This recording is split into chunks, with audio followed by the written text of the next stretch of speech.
Week 4, Video 2A.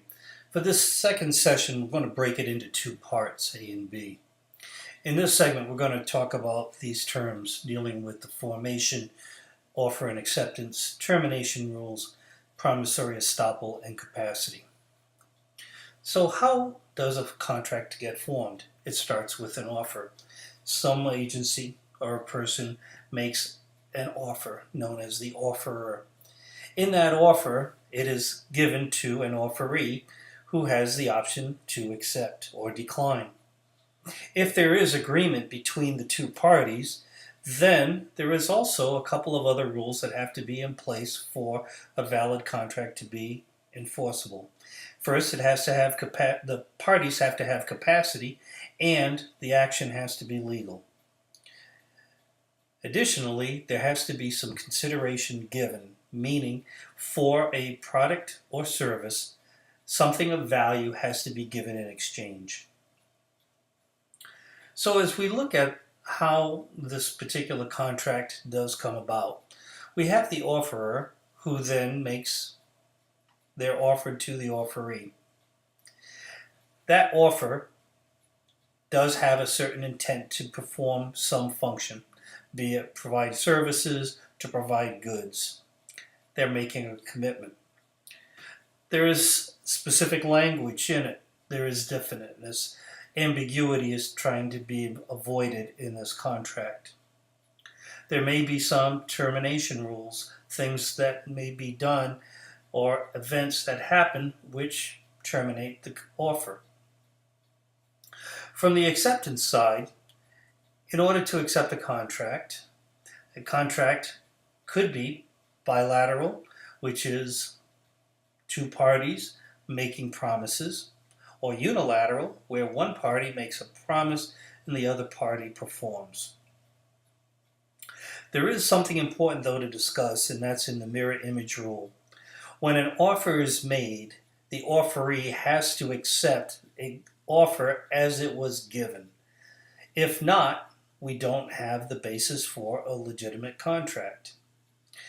When an offer, as an example, if I promised to cut your lawn for, say, $50, and then you in turn say, oh, well, that sounds good, but I'll pay you $45, we don't really have an agreement here. There is a difference. I offer $50 to do it for $50. If you agree to pay $50 for the service, then we have a mirror image. Silence is not acceptance. We have to agree or at least acknowledge what our intentions are. And the concept of the deposited acceptance or mailbox rule says that if a contract was mailed to you and you sign the paperwork, when you put a stamp on it and put it into the mailbox, at that point it is considered accepted. Why that's important, we'll talk about here in a minute or two. Reasons that we would potentially terminate a contract could fall into these categories. Within the contract, there is a provision that says we will agree to dissolve this contract under certain conditions. A lapse of time. And this kind of gets back to the mailbox rule, because you may have written on the contract and you need to respond by such and such a date. Well, as the date approaches and you sign the paperwork, there may be a 2 or 3 day transit time to get that contract into the hands of the original offerer.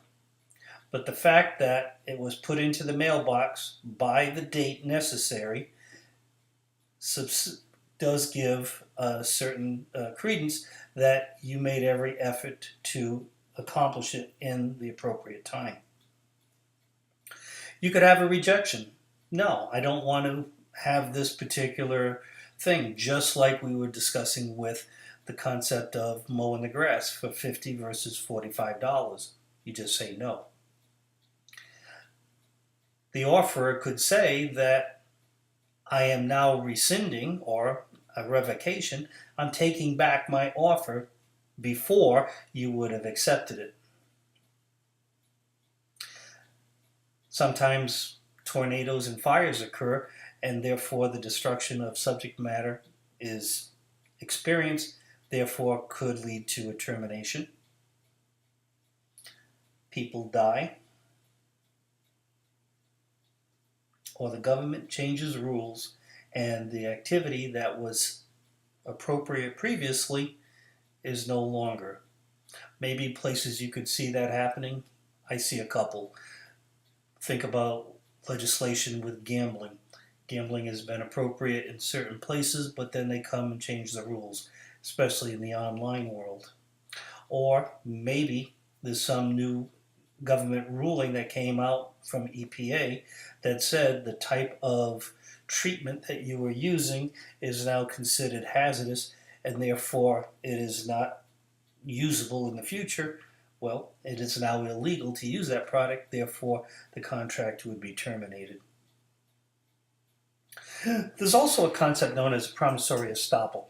And here, this is dealing with protection of one party who, if the other party is unjustly enriched, then the court may go in and say, you have to fulfill this particular promise even though no consideration had been made. Remember what consideration was: simply something of value given for that service. If the consideration had not been given, but there had been some reliance, so for example, someone comes up to you and says, I really need to have this kind of material done or work done. Say you're going to do a roof on a house. And so you go ahead, even though they did not pay you up front to get the materials, you start to acquire the shingles and the tar paper, and then the person says, oh, forget it, I'm not going to do it. Well, wait a minute, I just went out and spent several $100s on buying this material for your job. I have now incurred an economic injury. Therefore, the court could step in and say, no, you're going to have to fulfill this promise that you had made. And capacity. Here, this deals with a person's capacity to enter into a contract. Minors, historically, are not allowed to enter into a contract. By definition, people under the age of 18. Now, for certain things like food, clothing, and shelter, a contract with a minor could be enforceable. But typically, they are voidable.